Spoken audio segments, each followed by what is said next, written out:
This is the Gralien Report. The unusual, weird news, anomalies, exopolitics. It's beyond the fringe, where conspiracy theory can become conspiracy fact. This is the Gralien Report with your host, Micah Hanks. From hundreds of miles beneath terra firma in the depths of the hollow earth, live from the Gralien bunker, welcome one and all to the one and only Gralien Report. I'm your host, Micah Hanks, the mouth of the South, fresh back from beautiful Minneapolis, Minnesota at the 2014 Paradigm Symposium. We had an incredible time. In mere minutes, we're going to be joined live by Scotty Roberts and John Ward, coordinators of that event. They're going to be sharing some of the memories and the wonderful times that we all experienced together up there in the Twin Cities. First, as I mentioned, I'm your host, Micah Hanks, keeping you company every Tuesday evening from 8 to 10 p.m. Eastern Time, as long as Google allows us to be on the air at the appropriate time. Joining me in studio across from me on the Gralien Master Console here in the bunker, Caleb Hanks, our producer and engineer. How are you, Caleb? Micah, I feel like a trans-dimensional space goat tonight. You look a little like one, too. I think it's the chin whiskers. And speaking of whiskers, the man who has grown a braidable beard during his time on hiatus within the hollow earth. I'm glad that the vitamin D is contributing to, ever so slightly, a suntan. Mr. Chris Hayes, longtime producer and co-host of the program. How are you, Chris? Well, I'm really good. This beard, though, I mean, it needs to be longer. I won't be satisfied till it's down to my navel. If it gets any longer, you're going to be tripping over it. You might get it wet when you sit down on the pot. Well, I'm just getting ready for our polar vortex of a winter. You think it'll be poral? You think it's going to be cold down here? Oh my! It was already pretty chilly. Not too bad. It was really nice up in Minneapolis. I really enjoyed the weather. Always do. I came home and it looks rustic, but not quite fall coloration down here in the deep south where we are. But up there, it's just beautiful. It's always perfect. There's something about Minneapolis that's just always so quaint, always so romantic. And there's only one thing that would have made it less romantic, and that would have been if John Ward hadn't been there. It's hard not to feel romance in the air when John Richard Ward's running around and talking about things like broomsticks and lubricants, but I digress. We're going to hear from those guys in a moment. First, what's going on in the news. Much ado about NASA's latest announcement that they're hoping to fund research on deep sleep for transporting astronauts to the red planet. That's right, putting space travelers into a state of deep sleep. We're talking about like 2001 style stuff, okay? It's been a staple of science fiction for quite a while. But get this. It's now possibly going to be science fact, and a new study is seeking to explain whether or not this is something that could be achievable for actual manned missions to distant planets, maybe Mars, maybe even planets further out there. Now, while with existing technology, traveling to a planet like Mars takes about 180 days, keeping a crew of people alive and entertained in space for that long isn't hard, but it does require a lot of food, water, energy, and other supplies, hence the necessity for essentially what we would call deep space hibernation systems. In theory, suspended animation would help solve this problem. If astronauts could be placed in a deep sleep during the journey, they would require far fewer resources along the way. Instead, they'd just be put to sleep at the beginning and woken back up when they arrive at the destination. And boy, would they have an appetite. Chris, do you think that you'd be able to manage 180 days of night your way to the red planet if you were to undertake such a mission? Absolutely. I spent 2 years in a Hadal cave. What did they feed you down there, by the way? Potatoes. Yeah. How could I have guessed? It was just all potatoes. Well, see, down in the underground, they don't have to harvest potatoes. They just reach up and grab one dangling from the ceiling and pull it down, right? Absolutely. They grow. Potatoes are more like spores for them. Oh yeah. They grow like a fungus would up here on terra firma. Huh. Interesting. And you scrape it right off the wall. Caleb?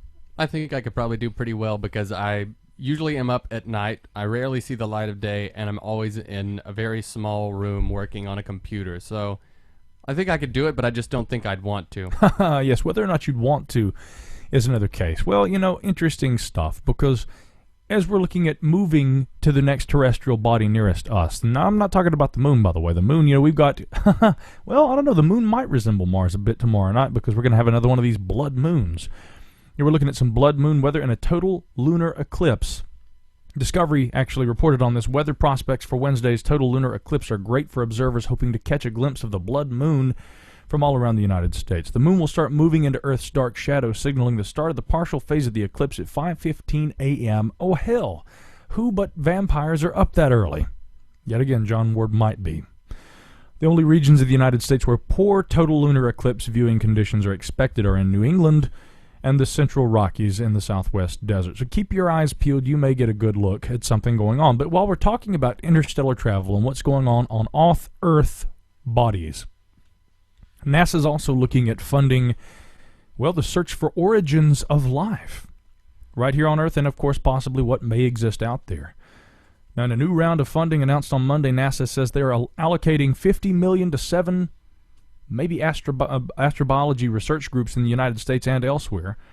We know at very least that there are going to be grants covering 5 years of study that they say, which they think will average about $8 million per research group. Again, they're believed to be 7 in total right now. With the Curiosity rover characterizing the potential habitability of Mars, the Kepler mission discovering new planets outside our solar system, and Mars 2020 on the horizon, these research teams will provide the critical interdisciplinary expertise to help interpret data from these missions and future astrobiology-focused missions. This said according to Jim Green, director of the Planetary Science Division at NASA headquarters in Washington, D.C. Now, there's this story, though. I mean, there's some strange stuff that really we wouldn't have to get so far out there to look for just to be able to prove that there might be life, well, elsewhere. Like, for instance, this bizarre story. It's a few weeks old, but still worth mentioning, I think, right here. This bizarre story about the little plankton-like organisms found on the exterior of the International Space Station. How does that happen? Was that ever conclusively determined what actually led to these little life forms, I guess? I don't know if they were necessarily microbial. I believe that they were, or I'm sorry, at very least microscopic, if not microbial. There is a difference. But that's a weird story right there. I think that a lot of people were thinking, no, these things came from space. They're collecting on the outside of the ISS. It's a veritable alien invasion. You know, we don't need an alien invasion, though, to get people talking conspiracies about what kinds of viral agents and things like that might affect us. The world right now is rife with Ebola conspiracies. The latest, of course, is that Ebola now having reached the States. While we were at Paradigm Symposium, it was announced in the news that the first confirmed case, I believe, has occurred in Texas. There was a second believed to have occurred, possibly 4 as of now. And now, of course, people are saying that this is an American-created bioweapon, just like ISIS is also an American-created conspiracy, a co-conspiracy with the Illuminati. When we come back from this short break, you know, I think in addition to some Paradigm Symposium talk, I would like to talk with our guests, Scott Roberts and John Ward, a little bit about their take on the ISIS conspiracies, on Ebola, on ancient extraterrestrial life, whether we'll find it in the future, and finally, whether there was an ancient super civilization, which was kind of the focus of discussion at this year's Paradigm Symposium 2014. They'll join us right after the break. I'm Micah Hanks. We'll be back on the Gralien Report right after this.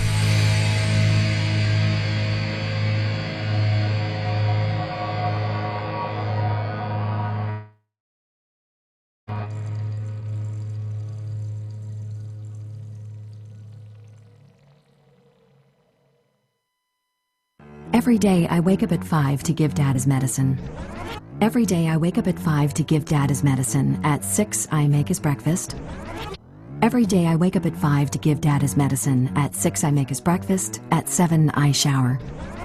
Every day I wake up For at those 5. caring for a loved one, we hear you. That's why AARP created a community to help us better care for ourselves and the ones we love. Visit aarp.org/caregiving. Brought to you by AARP and the Ad Council. On the battlefield, there's a saying America's military men and women live by. Never leave a fallen warrior behind, ever. Off the battlefield, Wounded Warrior Project operates with the same goal. Wounded Warrior Project was created to help our men and women returning home with the scars of war, whether those scars are physical or mental. Wounded Warrior Project. We never leave a fallen warrior behind, ever. Learn more about what we do at woundedwarriorproject.org.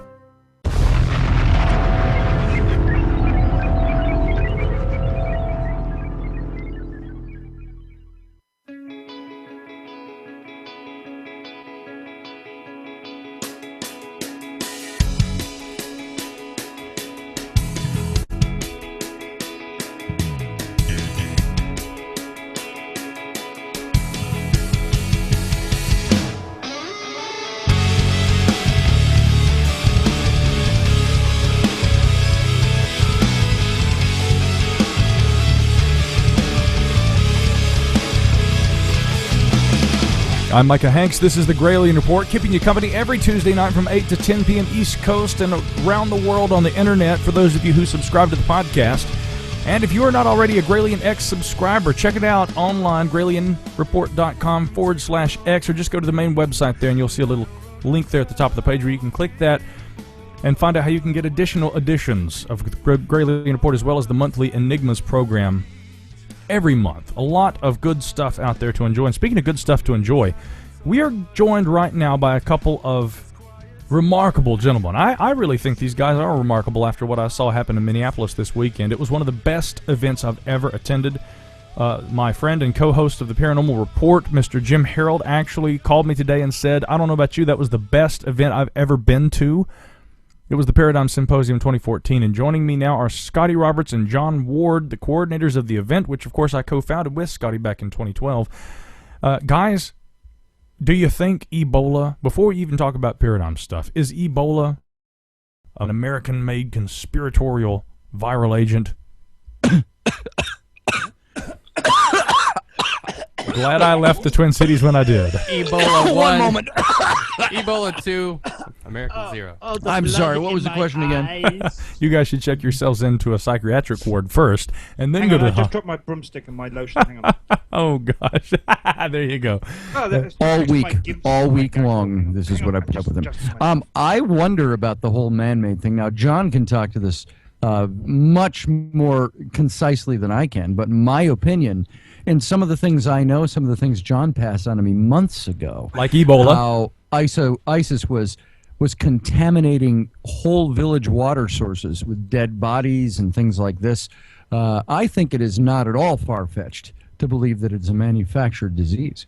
There is some virus. there is some historical precedent for that. Who knows? Maybe next year's Paradigm Symposium, if we all survive the oncoming Ebola outbreak. Not to make light of it, because I realize the potentials, but, you know, if we survive, maybe the conspiracy angle is the way to take next year. Before we go any further, let me just congratulate you both on a job well done. I mean, truly, guys, it was such a great time. And, yeah, Jim did call today, and he said that was the best event I've ever been to. And everyone I spoke to this year said this is one of the best events I've ever gone to. And I don't know what it was, really. I mean, the speakers were great, but I think, if anything, it was just all of us being able to be together. Joseph Amara Magus Books was there, of course, and all the regular attendees, you know, Nuvina and Red Pill Junkie, Adam Loyal, and, you know, Scott and Kyle, and all these fantastic people. But then there's Scotty Roberts and John Ward, you know, the only guys that I know who dress as well as I do, who are up there on. but in seriousness, there's such a classy element that is represented at Paradigm Symposium, and all these things must have come together and it just was a generally all-around kick-ass event, and I just want to thank you guys. You did so well. Thank you for having me back, and kudos on a job well done. Why, thank you, Micah. Well, It was a thanks, pleasure. Micah. It was an honor, actually. And I must admit, it felt as if it was the best Paradigm Symposium so far. The guests, the speakers, the attendees, the workers, everybody involved thoroughly enjoyed themselves. We had a complete blast, I must admit. And even though we had a few hiccups along the way, and during the event itself, other than that, it was still amazingly fantastic. Look, it was a great show. No event doesn't have a few hiccups. Oh, well, very true. And as you know, Micah, having done this with me for 2 years prior to this, the last month planning an event is worse than finals week in college tenfold. I mean, it's like going through hell. And you go from one day to saying, we're going to make it. This is going to work just fine. And to the next day going, oh, my God, we have to cancel. And, the next day saying, what's going to happen to our reputations? Oh, man, are we going to have enough money? Oh, look at that. We're great today. You know, and so on. And so, this year was no different. Look, Scotty, you could leave all that out and just say we're great today, because frankly, at the end of the day, that's what it was. I mean, it was just... Well, thank you. And I'm not just blowing smoke up one's posterior. It really was a fine... It was a fine... John, don't get any ideas. Oh, okay. It was a fine time. John, actually, you know, again, what I enjoyed, I think, the most about this year's event was being able to spend one-on-one time with you, not only as a speaker and as an esoteric thinker, but also as a person who was involved in planning and coordination. And I enjoy working with people that I like. And I tell you, working with you this weekend was remarkable. It was truly, truly enjoyable, and it's something that I know I'll look back when I'm in my twilight years, and I'll look back and I'll always cherish having been able to be a part of these events, because there's just nothing in the world like that. When Micah's in his twilight years, John, he'll remember you fondly. I'll be dead and gone. Yeah. No, you will have risen from the grave, and you'll still be sucking people's blood. There it is. Well, I got to tell you, Micah, we even ourselves felt that this was probably the best Paradigm Symposium ever. Without question. It walked in, as we said, with some difficulties that it overcome, and we overcame them. And there's still people who like to point out where you fall or where you have shortcomings, but overall, I think everybody enjoyed this. And we had more people come up to us and say this was the best event ever. And when you're reporting what Jim Harold said, that just makes us feel good. And I said a couple of times over the last few weeks here to people, I said, we never wanted to be event coordinators. Event coordinator never appears on my resume. Can I be a wedding planner? You can be a wedding planner, John. Oh, that color is all wrong. But well, John, you've got to be the best man at my wedding anyway, so you might as well just come plan my wedding too, huh? Well, there it is. Anytime, Micah. Anytime. I've sealed my fate as it. Listen, guys, really quickly, I want to take things in the direction of what I thought was kind of the overarching theme of this event, and that was among the speakers. This is one of the themes, but again, I found it prevalent among many of the speakers, specifically Graham Hancock. We saw it also in Andrew Collins' speech and a few others. The idea that there was, in ancient prehistory, a super civilization of sorts, perhaps one that was technologically advanced. Do you guys advocate that possibility, that there was indeed advanced intelligence in the ancient world? Well, I'll take that first and then let Scotty take it afterwards. As an archaeologist in the field, with the amount of discoveries that are coming to the foray over the last, say, 10 years, I think we're reaching a junction where we need to reassess our situation within the history books. I think we've got to take a cold, hard look at the evidence that's now in front of us and start to, as I say, reassess the situation. The likes of Göbekli Tepe throws up lots of questions. I don't want to say that, I wouldn't like to say that we are looking at a former supreme civilization with ancient technologies, because that always has connotations. It's a loaded... Yes, you're racist. You're racist for saying it. No, that's right. That's right. But no, I think we've got to start looking again. We've really got to take a good look at the tribal movement, the migrations, the way in which the nomadic tribes came together. Possibly, was there a transference between them, not only on a very low-key political front, but also on a trade front, but a trade not only in goods and wares, but also in knowledge. The ability, trading seeds, for instance. We've got to start assessing that. How did they actually trade? Did they trade in plants, seeds, and so forth? Was there a migration of harvest? Was there a cultivation, excuse the pun, of agricultural technologies that were unavailable to certain tribes that became available to them? And so we've got to start looking at those different aspects of it, I believe. And, I kind of view it the same way.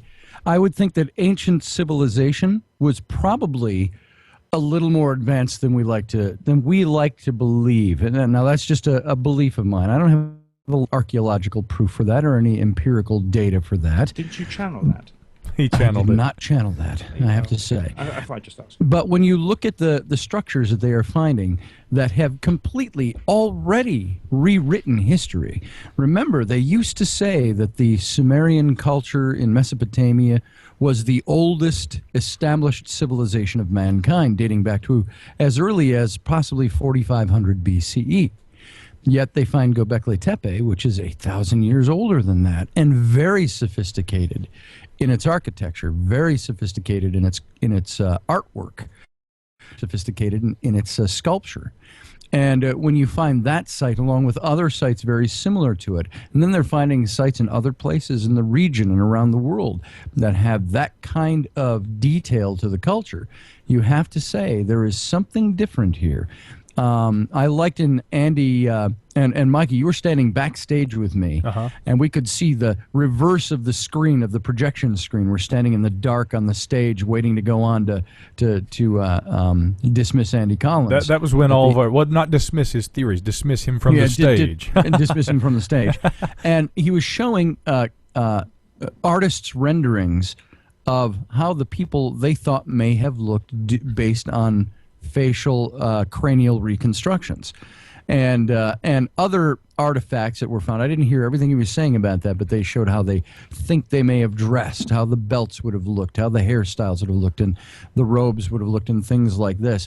And a lot of that is artist speculation, but when you look at that, you see a culture that has a little more advance to it than we once thought it had, and it's so much more older than what we originally thought. That has rewritten history already. Yeah, again, it was odd to even conceive of something, more than maybe 3,000 to 5,000 years in terms of the kind of technologies that were implemented in the construction of the pyramids and the like just 20 years ago. And now today we see sites that look like they may go back tens of thousands of years.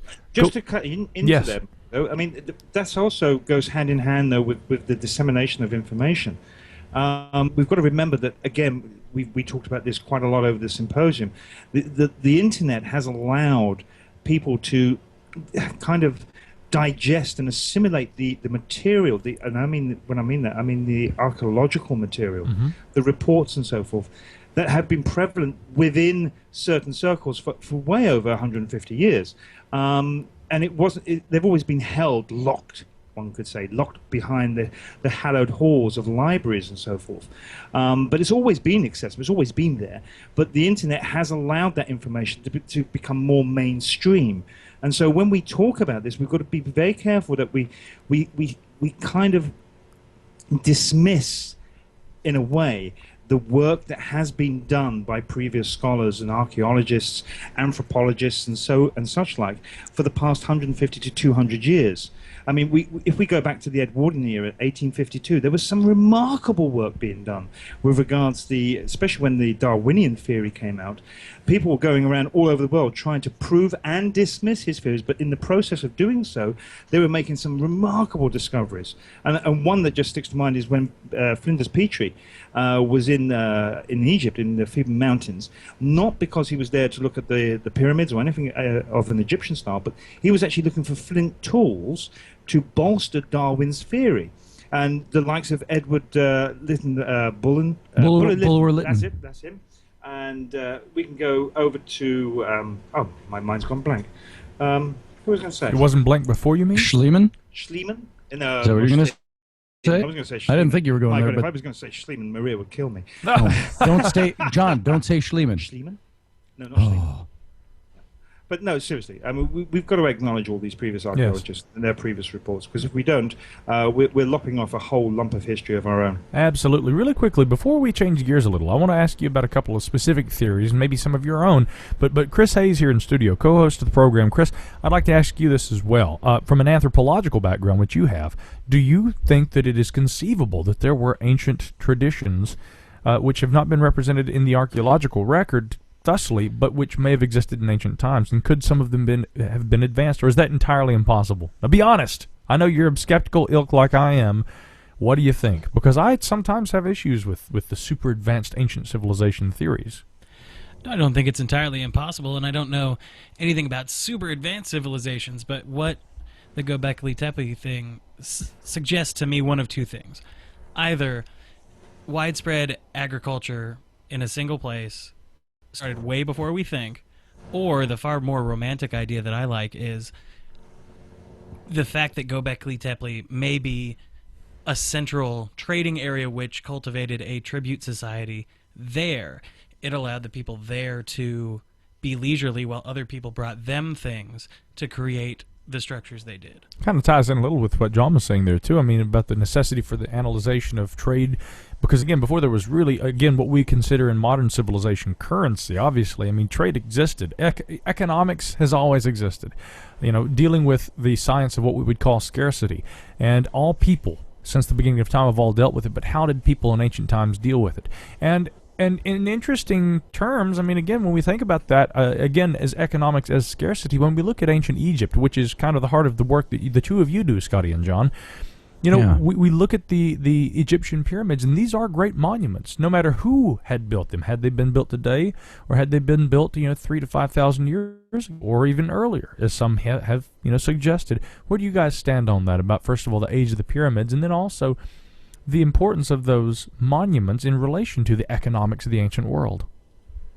Well, something I like to hail to is something John actually pointed out to me about a year ago, and that was regarding the age of the pyramids. Take the Great Pyramid of Khufu, or the Great Pyramid as we know it.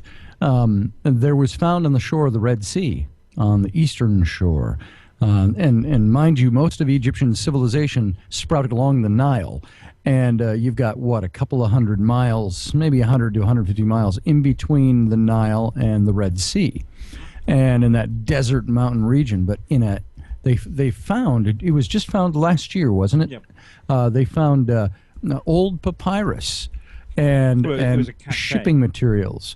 Yes, that had detailed plans, detailed, what would you call it, communications regarding the building of Khufu's pyramid. And what's very interesting, they can date that very easily to the time. Sorry. Go ahead, John. I thought you were going to jump right in there. Yeah. Well, I was going to also say, I mean, one of the greatest speakers I loved from this symposium was actually Ed Nightingale. Yeah. Oh, yeah. And I know the mathematics threw me a bit, but I knew we took the mickey out of him on the Intrepid Radio the other night. But Ed's, and I'm not going to say too much now because it's something that I'm working closely with Laird Scranton and Ed Nightingale, of course, with on this one, and hopefully we might have some more news on this in the coming weeks, months. But there is he's touched upon something that I think could, got to be careful with my words here, could possibly, maybe, shed some more light on the Giza pyramids. Oh, well, that's interesting. I think he may have stumbled onto something. Well, there's also, and to be in all fairness, there's also, with every good theory, sometimes you have good theorists that also combine in their good theories some stuff that you go, I don't know if I can buy that. Yeah. There's some things that Ed brings up that I don't think I can buy. Sorry, go on, Micah. No, you, John, and then I'll jump in. Go ahead. No, I was just going to reaffirm that Ed's theory actually will bridge the gap, shall we say. Well, he certainly tries to tie mathematics in. I didn't think it was all that over the head. It was a little much to try and assimilate at an event like Paradigm Symposium. Well, actually, no, I stopped myself right there. I don't think so at all, because I find that our return clientele at the event are people who are not only willing but also capable of thinking above and beyond the par. I will say this, though, too.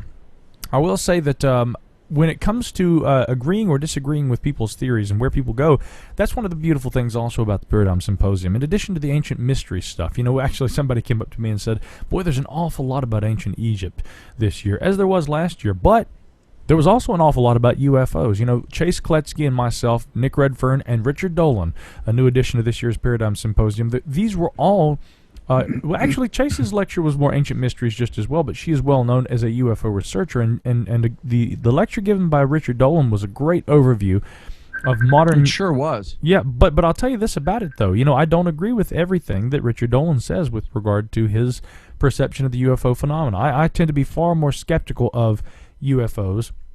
Even though I'm an advocate of their existence, I'm much more skeptical in my attitude about what they may be. I do not advocate an extraterrestrial hypothesis for UFOs because scientifically, not only can we not prove that with the available evidence, but there is no evidence to me that substantiates that's what's happening. There's some high strangeness that goes on, which could be any number of things, but science can't prove it's ET. There are people out there like Stephen Bassett saying that the UFO era has ended. We need to move into the era of disclosure. We know that they're ET. We know they're here. We need to disclose that. And Caleb's over here rolling his eyes as I'm saying this. Well, Mike, I think we know that. There are certain circles that think we know that. And the problem with that is that I think anybody who has their quote-unquote evidence that ET is linked to ufology or that ET is out there abducting people are people that would label themselves as experiencers, maybe very sincere, and you've got them from the totally woo-meistering whack jobs on the bottom up to high intellectuals who might purport this. However, it all stays in that anecdotal category. There really isn't a way to link an ET or an alien with ufology. And we just make that jump, we make that link and that leap, and I think that leap is based on people's personal experiences. It's like Whitley Strieber. I had a conversation with him once a few years ago, and I said, Whitley, people view you as a crackpot because you, no matter how sincere your personal experience was, you're the only one who was there and the only one who experienced it, and you're the only one promulgating that. And I said, the problem with that is that as however real it was to you and however much you believe it's true, there is no way to prove that beyond anecdote. And interestingly, Whitley Strieber is one of the few who was very, hesitant to say, yes, mine was an alien experience. He always said, I don't know what it was. He had speculated about everything. I rather wonder about that. I don't know if he was hesitant to think he pulled out all the stops as a literary means when he was writing his book about it to show I've gone through every avenue and I was a denier at first. I don't think he was so much a denier. I think he was going through the process to eliminate all possibilities before he went with what he thought it really was. Can I just say a bit here? Yeah, please, John. Have you read Communion, by the way? Sorry? Have you, John? I have. I know. Yeah, obviously. John, have you by chance read that book, Communion by Whitley Strieber? No. You might find it interesting, but for different reasons, I think. Go ahead, John. This is why I want to say this. As a person who kind of stands on the fence, or even in the case of ufology, I stand on the other side of the fence, maybe, or that is how it is perceived. I just want to say that, do you think the ufological community put too much emphasis on the believers, non-believers, the skeptics, and use Scotty's words, the big S skeptic and the little s skeptic? Why is there so much emphasis played on this? Why can't you have people who want to discuss it and, I've got this photograph, or I've got this video, and I've been abducted, and it just seems that there's so much emphasis played on trying to argue amongst yourselves instead of just saying, this is the experience, this is what it is, let's discuss it. There doesn't seem to be a discussion. That's what I think is lacking from the ufological community. Well, I would agree. I think it's lacking from both communities because I have never liked the let's deny that this guy is saying anything that has efficacious value to it simply based on the fact that he's talking about aliens. But isn't this where the Paradigm Symposium comes in? Well, it does. I think it is. And for the past 3 years, we've been building this symposium to build this reputation. I think we're getting there, if not got there, shall we say. Well, this year may have been an arrival. And I think this addresses also not only the question of what we're just discussing now, but also addresses the question that the comment, I should say, that you said just a moment ago, Micah, with regards, again, that the topics seem to kind of go around the Egyptian theme again. It's because there isn't that many mainstream names, I should say, out there that address other topics. And the symposium had to build its reputation on a limited number of speakers. Yeah. And I think as we progress over the next coming years, and especially in 2015, we want to try and shake things up a bit. I think it's a good opportunity to bring in the lesser-known names, or should we say the lesser-known household names, and allow them to have a platform to present their ideas, present their theories in a logical, professional manner to an audience that is not so much geared towards their specific subject, but is there to listen. And then afterwards we can discuss and we can debate and we can kind of come to not a conclusion, but we can come to some kind of agreeable motives, notions, theories, hypotheses that surround their research. John, Yes? If nothing else, John, what we achieve is meaningful and responsible debate, which we all may, after engaging in, we may leave with a slightly different opinion from that which we entered the discussion. Now, I'll say this too. My own personal lecture that I gave was much more skeptical.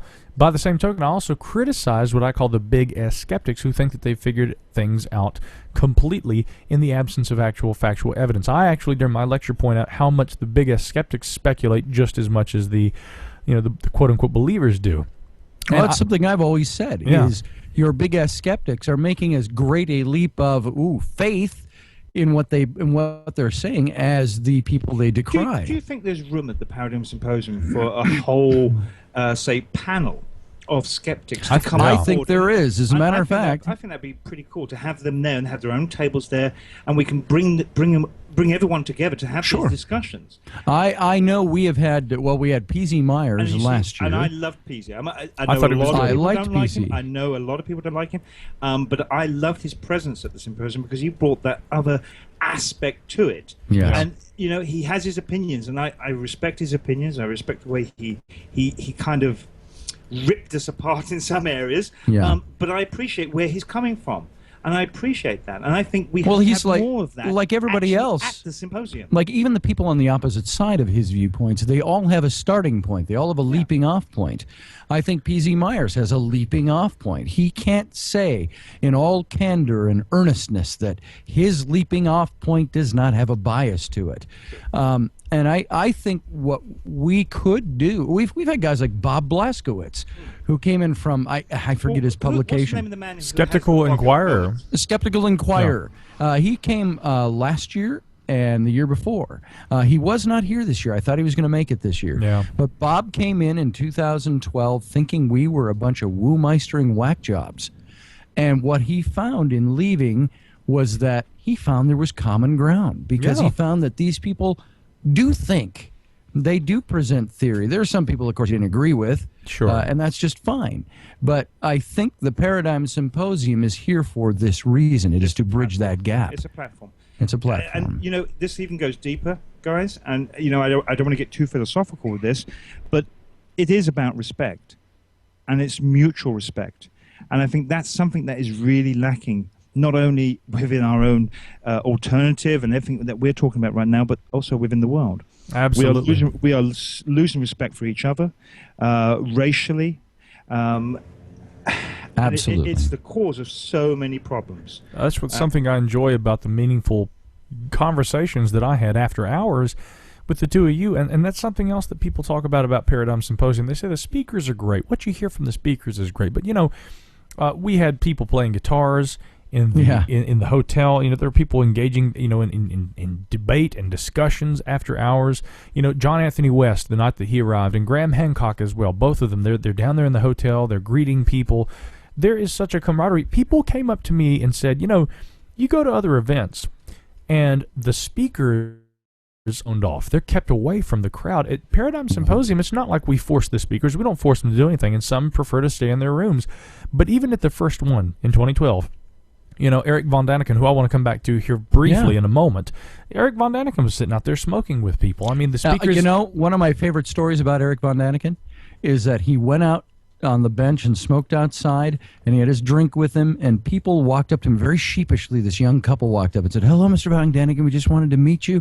And he pats the bench beside him and he says, "You come and you sit down here and we talk a while." And they sat there for a half an hour and he talked with them. And I thought that was very gracious. And something I've asked of every one of our speakers when we sign contracts with them is, we would like you to be available. We don't want you to go speak on stage and then go back to your room and order room service and watch football for the rest of the weekend. We want you to be here. Be here so the people get to meet you. That's why we've flown you out here for 4 days. Interaction. It's interaction. And I just want to, we just put out a press release here today, which is the wrap-up press release for Paradigm Symposium 2014. We posted it on the social network. It's on our website. There's a link right at the top of ParadigmSymposium.com. And I said this, as has been evident with each passing year, the Paradigm Symposium's experienced the exponential growth of friends and community. Yeah. And they focus on the deeper questions of historical mysteries, science, metaphysics, ufology, paleocontact, and the delving of the esoteric, even extending to the conspiratorial and the cryptozoological. And the family atmosphere fostered by the Paradigm Symposium was what we like to refer to as the after effects, Micah, which is something you just talked about. Oh, yeah. As represented by the extended gatherings, post hours, during the nights of the symposium itself, these organic functions, and I say organic because they have a life of their own, and they sometimes even have whole lineups of cooing pigeons. Sometimes they have babies, too. That's right. And they've not only served to expand the personal interactions, the conversations, the discussions, the debates, the sharing of theories as expressed on stage by the speakers, but also this intimate sharing of live music, of singing with the likes of Jesse Roja, Micah Hanks, Jim Harold. I heard Jim Harold sing for the first time this weekend. He sang. And expressing your musical attributes. And there's live radio broadcasts over the 3 years. You of the guys, let me symposium. just stop you right there, and then please continue. But I want to briefly say that your live show was one of the highlights of the event for me. Sitting in there by the fire with those huge chairs you guys had set up and getting on the mic with you, and we're busting each other's, manly parts, but having a good time. Yeah, and baby. you both did. Stop it, son of a. It was a great time. You guys did such a good time. You hosted the show so well. The interactive, the room. Not just the fireplace. The room was on fire while you guys were on the air. Everyone, there were 50 people surrounding us, all participating. They loved it. But continue. I just wanted to say that was such a highlight for me of the event. Thank you. Oh, it's not just the sponsors. It's not just the advertisers. It's not just the speakers. It's the people. And of course, we could have a little private gathering and have everybody speak to service our own needs. We could do that if we wanted to. But what makes this a live thing, almost an organism of itself, is the fact that people come, people want to learn things, people want to leave enlightened. I've had more posts on Facebook, more people writing me emails in the last 2 days that say, I got 10 hours of sleep over the whole course of the 4 days, but I left learning something amazing. And that's what we said all the way along. I said it's like sitting at the feet of Socrates. It's get the great thinkers, our versions in a modern era of Socrates and Aristotle and these great thinkers of the past, and find that you can sit at their feet, you can rub shoulders with them, you can ask them your questions. Some of them are more approachable than others. Some are more than willing to sit and talk your ear off for an hour about their theories. Yes, they will. What? I said, yes, they will. They will put their hand on your back, and they will talk to you, tell you stories all day. So great. Tell you stories all day. But I think, to me, I started saying at one point earlier that I never wanted to have the term or the title event coordinator on my resume. I'm not doing this to get that kudos on my resume. Boy, I sure as hell didn't. I'm coordinator because of what I'm trying to do. Yeah. It's part of the job of saying, I want to make information available. And to learn things yourself. And Scotty, from you to me, how much have you learned in the last 3 years doing the Paradigm? Oh my God. Yeah. It's unfathomable at times. It's immeasurable. I learn a lot from John. I've learned that quarrying was done with chicken bones. Actually, the components there at the very end of the lecture that you gave, I mean, that made me cock my head like a little spring spaniel and go, and that is the actual groundwork that you guys are doing, John. You at sites like Gebel El Silsila and the things that you guys pursue on the likes of the Exodus reality tours that you're going to do. I want to come to that really quickly before we wrap things up here, but first I do want to give you an opportunity very briefly. Sure. There's been a lot of discussion about the press release that was issued by Eric von Daniken.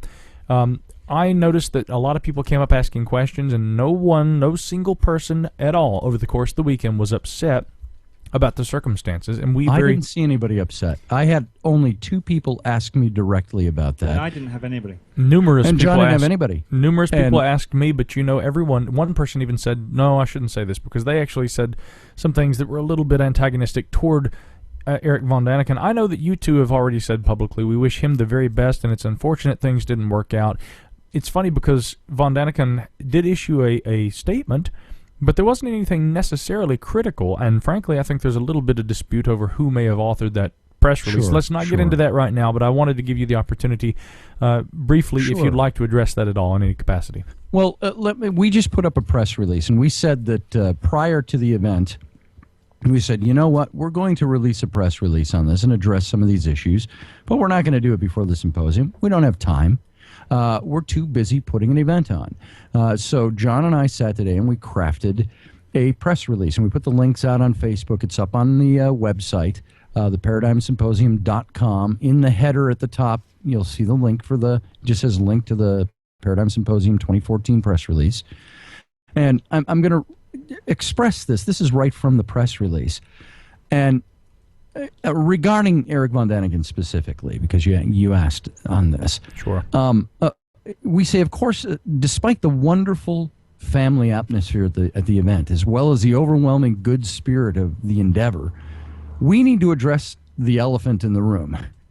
And that's the press release from Eric Von Daniken. The record needs to be set straight and the facts need to be addressed. As is common knowledge, 2 weeks prior to the event opening its doors, we suffered the sudden and unexpected loss of a major sponsor. And this resulted in an approximate $35,000 loss in our budget.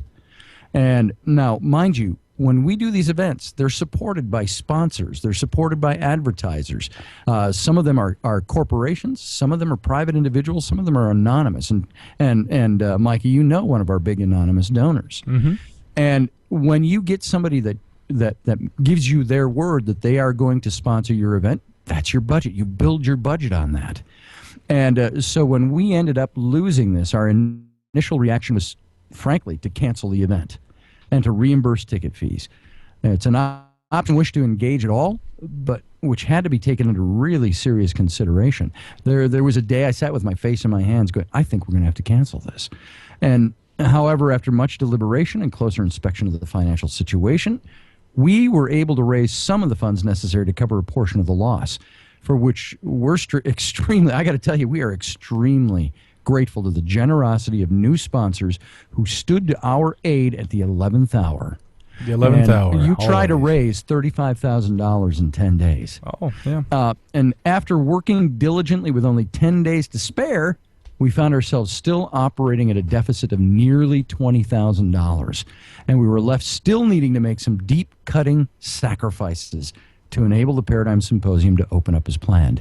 And this resulted in making major cuts to the speaker roster, which included private discussions with Eric Von Daniken. This wasn't just a thing that was thrust upon him. We had talks with him. And as a direct result of these private conversations, we were unable to reach a mutual financial understanding, and therefore Mr. Von Daniken removed himself from our speaker roster.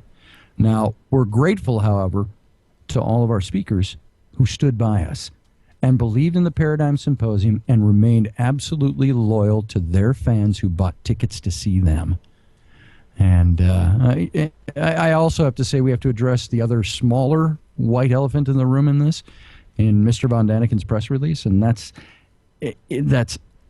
the reference he made to statements regarding payments to 20 speakers. Now, Micah, you were working with me back then. You know this information intimately. I'm comfortable, I'm comfortable addressing that. And he referred to them by name. In our press release, we try to keep it very simple, very straightforward. And I didn't name them in our press release, but the people that Eric Von Daniken named in his press release, 2012 speakers, for the record, those he mentioned within the press release were paid in absolute accordance with their contracts and agreements. And we feel this should put to rest for anybody, any and all concerns, period. And I will say this, that there was one individual who had continued to dispute travel arrangements because they offered essentially something of an invoice that was contrary to what had been agreed to in the contract. Yes. And when we tried to dispute that with them and say this is what was in the contract, they broke further communication with us. And again, all records of those correspondences and transactions are still in existence. And so, I mean, I'll leave it at that. Yes. I don't appreciate when people come out of the woodwork and say, oh, well, we want this, this, this, and this because you guys are lining your pockets. They don't know what goes into putting on an event like this. And furthermore, when they come forward and they try to say that, and we want this additionally beyond what was agreed in the contract, that's unethical. It's simply... Right. Well, there wasn't even a question. It wasn't even asked. Mm-hmm. Can this be added to, would you consider this? We were just simply billed. Yeah. And you were there. You saw it. You know. I did. And, But I feel we've actually addressed this issue. I do yeah, too. that's plenty, yeah. We're going to draw a line under it now, Micah, because, I mean, at the end of the day, if we allow this to continue, it's just in the room, and it's going to get bigger and bigger and out of control. And at the end of the day, we've all got to get on with our lives. The Symposium is a phenomenal success, what it is. And at the end of the day, as I say, end of story. And I trust in your judgment. I appreciate you two gentlemen for trying to handle what could have been, and absolutely was not, but what could have been a very troublesome situation as ethically as possible. You put on a great event. It was the most fun I've had at an event. Every speaker enjoyed themselves. They seemed to be very happy. Graham Hancock was marvelous. Andrew Collins, Robert Vall, all these fabulous people, and you two as well. Well, I actually had, you know what, just on a personal note, I actually had the opportunity to thank Mr. Hancock himself. Yes. Because it was Graham, actually, his original show on Channel 4 when he was interviewed in my earlier years. Was that about the Ark of the Covenant? It was, actually, which inspired me to take the route I've taken. John, the same interview was the one that I saw when I was a child that made me go, wow, there could be a link to the ancient mysteries of yesteryear that still exist today. So I was able to thank him, and it was wonderful. And hopefully I'll be meeting with Graham again in February of next year in the UK. So, well, and if I can say this, Graham's wife, Santha, she asked John and I if we would be the authors of the month on Graham's website and promote our books and stuff. So that's wonderful. We're looking forward to doing something with him on that. Speaking of promotion, guys, before I let you go very quickly, please tell us a bit about the Exodus Reality Tours coming up. Sure. Our next tour is going to be February 13th through the 27th, and it's going to be slightly different than the tour we took earlier this year. And it's we're calling it the Cambyses Tour. Cambyses, Cannabis, the Cannabis Tour. There you go. Chris, we're signing up. Caleb, book our flights right now. You just popped open. What? No, I don't like downers. It's okay. And this is where we start out in Cairo, and we see stuff in Cairo. The Cairo Museum. We go out to Giza. I like that. You just see stuff. We see stuff. Go see stuff. We're going to go see Saqqara and see the City of the Dead and so on. Then we're going to move out all the way out 450 miles plus into the western desert of Egypt toward the Mediterranean. And this is based on, there's a new book John and I are working on, The Lost Armies of Cambyses. And Cambyses in 525 BC was the Persian king who got kind of pissed off because of some girl problem with the Egyptian pharaoh. That'll do it. And he raided Egypt and sacked it. And then he sent a 50,000 strong army into the western desert to destroy the Ammonites. And the Oracle of Siwa, think of the Oracle of Delphi, all the mysticism about that. The Oracle at Siwa, the Oasis of Siwa. And he did a forced march into the desert. And as Herodotus in the 4th century wrote, a great sandstorm swept up and engulfed the army, and they were never seen again, even to this very day. So we're going to go out to the Oasis of Siwa, and then we're going to come back down through the White and the Black Desert and end up in Luxor, which is about 450 to 500 miles south on the Nile from Cairo.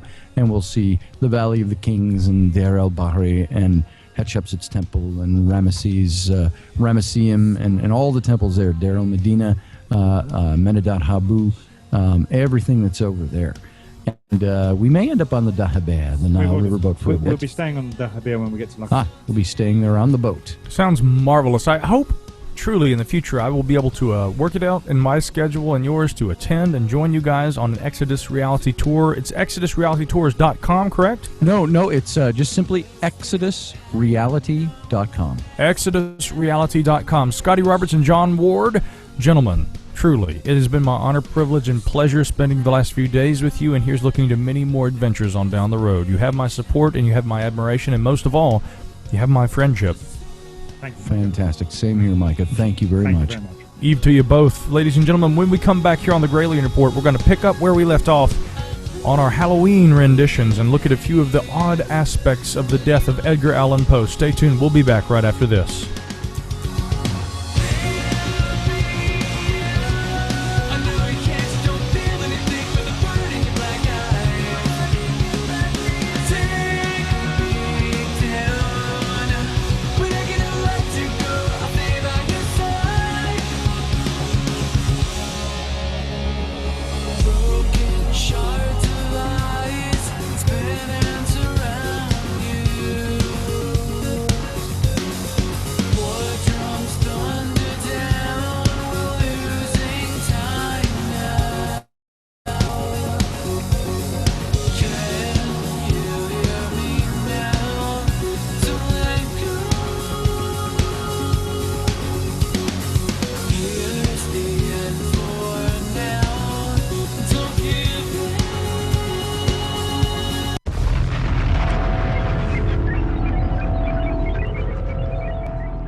Ranger Station. Yeah, hi. I'd like to report a bear sighting in the forest. 1 second, I'm having a smoke. Next thing I know, I'm face-to-face with Smokey Bear. Wow. And he told me it only takes one spark to start a wildfire. Did you know 9 out of 10 wildfires are caused by humans? I had no idea. That's why Smokey's famous and you're not. If you see someone in danger of starting a wildfire, step in and make a difference. Brought to you by the U.S. Forest Service, your state forester, and the Ad Council. Learn more at SmokeyBear.com. Only you can prevent wildfires. If you are interested in the unexplained like I am, then you probably want to know everything there is to know about every place there is out there, anywhere. Not from Britain. You want to know all about all the weird stuff anywhere it may be.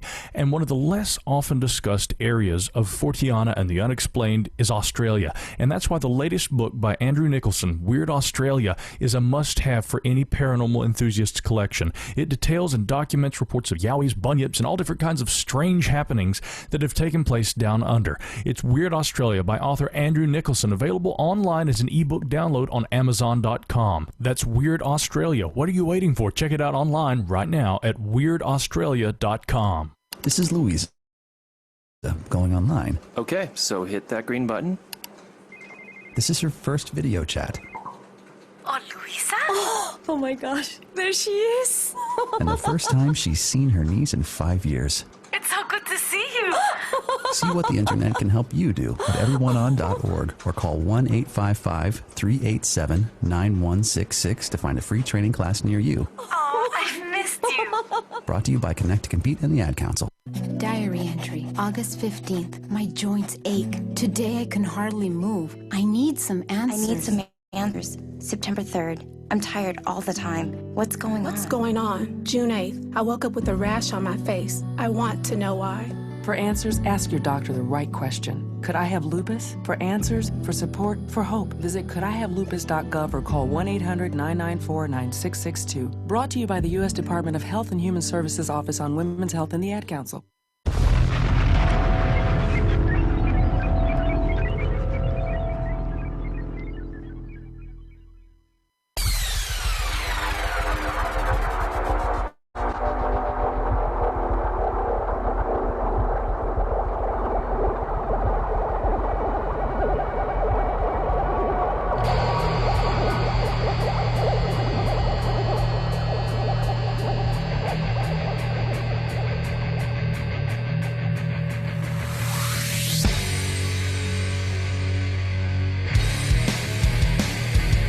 This is the Gralien Report. The unusual, weird news, anomalies, exopolitics. It's beyond the fringe, where conspiracy theory can become conspiracy fact. This is the Gralien Report with your host, Micah Hanks. A bit behind in East time, but we're still in line right here in the Gralien Bunker. I'm Micah Hanks, along with Caleb Hanks and Chris Hayes, as we bring you the latest news of the esoteric. This week, a recap of the Paradigm Symposium 2014 and what is laying ahead is a descent into darkness as we look at the strange life of Edgar Allan Poe leading up to Halloween. In weeks to come, we're going to have all kinds of interesting things that we'll be discussing. Anthony Sanchez will be joining us on Tuesday the 21st to discuss a brand new app that he has designed that is quite interesting, and how this might be used in the investigation of the paranormal. It may chill you to the bone, as they say. We'll also be looking at missing person cases. We'll be looking at famous cases of haunting, exorcism, and much, much more as we lead up to All Hallows Eve. And who knows, there has been some discussion of a Halloween broadcast. As a matter of fact, I want to just put it out there. Chris, we've talked about that. It's officially unofficial. What is the likelihood of there being a Halloween broadcast of the Gralien Report this year? Well. I hate it when he says it 3 times like that. I know that means trouble's about to come, but go ahead. Considering my recent change in violence for money employment, I believe that Friday, October the 31st will be a wonderful night for a live Halloween broadcast. Possibly from our friend's haunted mansion. Oh, yeah. We did talk about that, didn't we? Yeah, we haven't done one of those in a while. The mansion he's talking, I would have to confirm that, but whether or not we could do it from there, we could certainly do a live Halloween broadcast. I want to do something fun.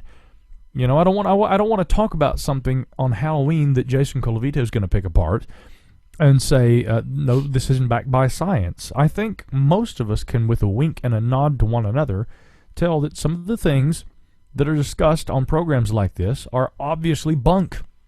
And being a person of a skeptical persuasion, when I discuss these things philosophically, of course I will take a resolute stance against that. But when it comes to folklore and having fun with ghost stories around Halloween, for goodness sake, please enjoy yourselves. Well, me being the constant debunker and corrector of things, I always like it because I always try to back everything up with science, even just trivial stuff, and so it makes me really happy when there are other people who are like, oh well, that's not science, that's just fake, it's folklore, it's hearsay, and I like to turn around and be like, I know.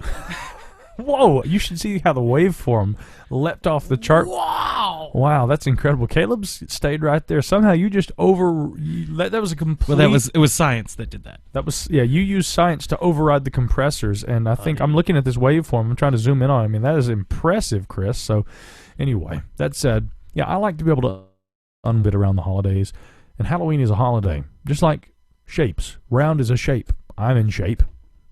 Now, as I was discussing here, Edgar Allan Poe is someone who has always interested me. And the Smithsonian magazine, Smithsonian.com, actually carried an article about this leading up to the season, discussing whether or not the famous author was killed from a beating or from carbon monoxide poisoning, whether it was, get this, voter fraud, how voter fraud might be involved in the death of Edgar Allan Poe. Many still question. But the bottom line is this: we do not know what happened to the man. If you go to a website called poststories.com, you can actually find there's a lot of his collected stories, poems, and things that are collected there that you can read. One of the weirdest ones I recall reading in my youth was King Pest. Do you remember that? Did either of you guys ever read King Pest? I mean, it's like an acid trip of a weird-ass story. I mean, it's the most the most bizarre story you can imagine. He's most the Raven, and which is occasionally cited as a poem so prolific that there was a ball team named after it.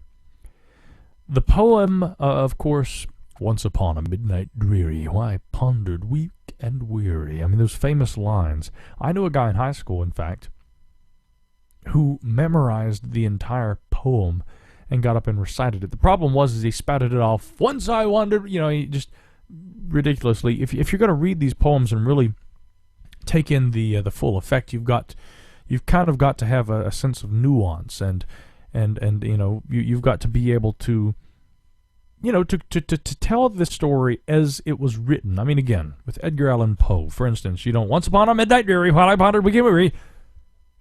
You can tell this man lived his writing style, written backwards.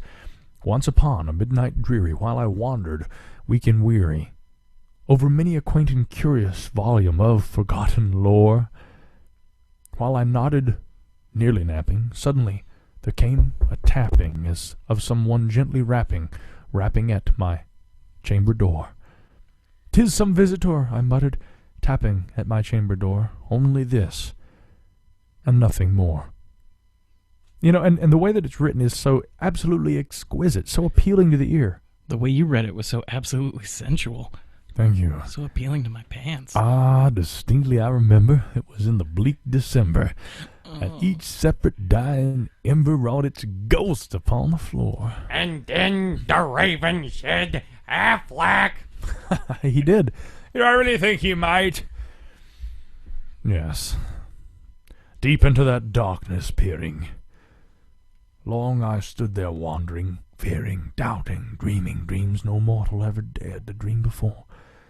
But the silence was unbroken, and the stillness gave no token, and the only word there spoken was the whispered word, Lenore, a small town someplace in Appalachia.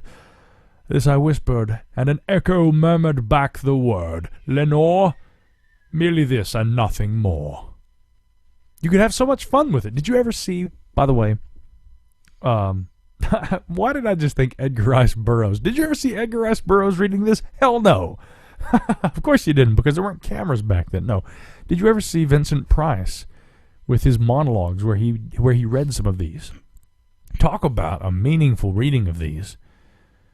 It's incredible stuff. But Edgar Allan Poe, you know, again, as an American short story writer and poet, he really was far more influential than just, of course, that most famous poem. Again, another popular citation with regard to that poem is that the only poem that most Americans remember. Now, I, being a lover of poetry, remember several, as do you. We even, back in the heralded golden age of the Gralien, even read our own self-authored poems one night on, you remember? I Think of You Twos. You remember that? Oh, yeah. Yeah. Quite. See, well, your poem had enough of an impact on me, Chris, that I remembered it. And I read my poem about the cloak of cardamom. Caleb, have you ever written any poetry? No. Gilbert Godfrey, ladies and gentlemen, in studio with us here. No, seriously, Caleb, you're a lyricist. You've written. I suppose my lyrics without songs are poetry. But, you know, many people say to me, they've swore to me that, you know, you write songs, you know, and if you write poetry, why not put the poetry to music? But to me, I look at poetry as something different from verse that is applied to song. You know, to me, music is a totally different medium, and I love, frankly, the simplicity of poetry. The verse that has a rhythm that doesn't have to have a beat behind it in order to have that sense of song. I think, it may have been William Carlos Williams, but don't quote me on that. He may have been the famous poet that called poetry the supreme fiction. And, of course, the writing of Edgar Allan Poe, whether fiction or poetry, was absolutely supreme. Well, his death remains quite mysterious, and many people argue that the death of Edgar Allan Poe is, especially in the literary world, one of the greatest mysteries that we face. It was raining in Baltimore on October 30th, 1849, but that didn't stop Joseph W. Walker, from whom a letter we are about to read. He was a compositor for the Baltimore Sun. He'd headed out to Gunner's Hall, a public house bustling with activity. Now, again, as I've already alluded to, it was Election Day. Gunner's Hall had served as a pop-up polling location for the 4th Ward polls, and when Walker arrived at Gunner's Hall, he found something that he had absolutely not expected to find when he arrived there, and that was a man dressed in shabby second-hand clothing lying in a gutter, possibly drunk, maybe a transient. The man was semi-conscious and almost unable to move, but as Walker approached him, he discovered something unexpected. The man, the transient, the hobo lying in the gutter, was none other than American poet Edgar Allan Poe. Now, he had been very worried about him. His condition obviously was bad. Walker stopped and asked Poe, "Do you have any acquaintances here in Baltimore that might be able to help you?" Poe was at least aware and awake enough to be able to give him a single name, and that was that of Joseph E. Snodgrass, who was a magazine editor with some medical training. And immediately Walker penned the following letter to him. He says, "Dear sir, here is a gentleman, rather worse for the wear, at Ryan's 4th Ward polls, who goes under the cognomen of Edgar A. Poe, and who appears in great distress, and says that he is acquainted with you. He is in need of immediate assistance. Yours in haste, Joseph W. Walker." Now, on September 27th, almost a week earlier, here is what we know of Poe and his last days. Poe had left Richmond, Virginia. He was bound for Philadelphia to edit a collection of poems for Mrs. St. Leon Loud, a minor figure in American poetry at the time. But when Walker found Poe in his state of disarray, there lying in the ditch in Baltimore a few days later, it was the first anyone had heard or seen from the poet since his departure from Richmond. Poe never made it to Philadelphia to attend to his editing business, nor did he ever make it back to New York after that, where he'd been living at the time. It had been planned that he was going to escort his aunt back to Richmond for his impending wedding. He was never to leave Baltimore, where he launched his career in the early 19th century. And in the 4 days between Walker finding Poe outside the public house and what would become his death, guys, on October 7th, today, he never regained enough consciousness to explain how he had come to be found. Wearing soiled clothes, they weren't his own apparently, he was almost unintelligible, incoherent, and lying in a gutter by the street. Instead, Poe spent his final days wavering between fits of delirium, gripped by visual hallucinations, probably had suffered the onset of the aftermath of taking ayahuasca, for all we know. No, not really, but I mean, it was the like of such. And the night before his death, according to his attending physician, Dr. John W. don't want to say Ward. Fortunately, it wasn't. It was John Moran. Poe repeatedly called out for Reynolds. Reynolds, a figure who, to this day, no one knows who in the hell Reynolds had been. Now, Poe's death seemed literally the likes of something that could have been ripped from the pages already torn along the edges of one of his own works. Again, the trippy aspects of likes you might find in something like King Pest, the tragic and mournful tone of Annabel Lee, all present in the final days and hours of his own life.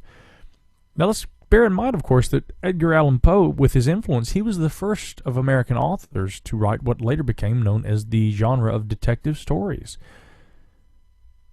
He essentially invented the genre. He'd also been a world traveler who fought in the Greek War of Independence. He had been held prisoner for a time in Russia.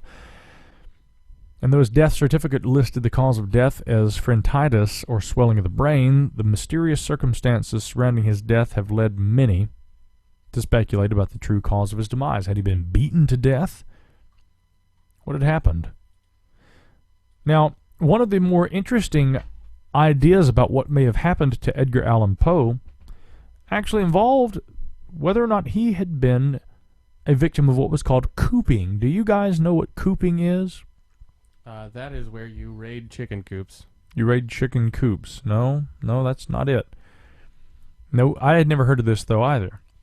Cooping apparently is when you are, and this is something that was a fairly common practice at the time, people would be kidnapped, disguised, and taken around to different areas where they would be presented as candidates during an election and forced to engage in voter fraud. I'd never heard of that. But the idea that he had been wearing soiled clothes, possibly not his own, was, at very least, that was, I guess, some of the facts, I don't know that all of them, but some of the facts at least fit that scenario. The fact that Poe was found delirious on Election Day as well, of course, is no coincidence. Again, I wonder what time precisely on Election Day. Was it early? Was it late?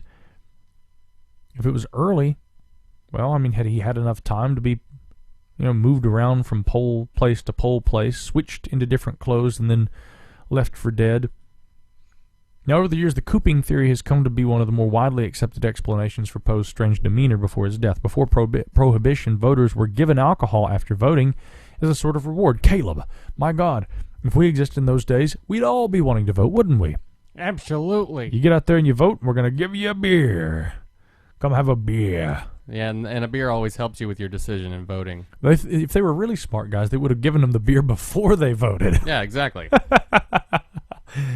Well, Poe had been forced, purportedly, if the cooping scenario holds any water, or anything else a little stronger than water, spirits will say, then Poe would have been forced to vote multiple times in a cooping scheme that might explain his semi-conscious, ragged state. Yet again, if someone had been forced to have to vote not once but numerous times, I probably would be semi-conscious too.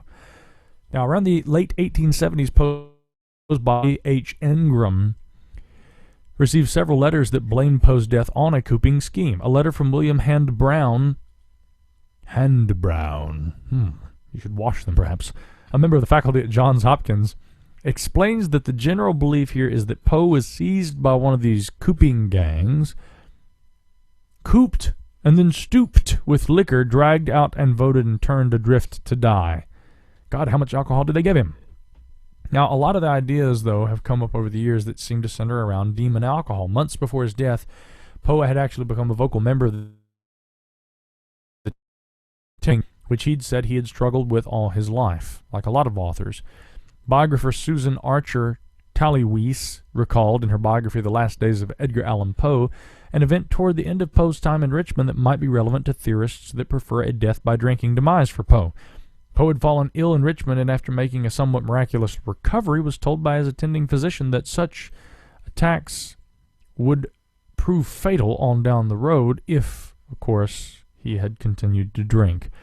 According to Weiss, Poe replied that if people would not tempt him, he would not fall, suggesting that the first illness was brought on by a bout of drinking. Was he tempted? Again, could it be a combination of the cooping and the drinking?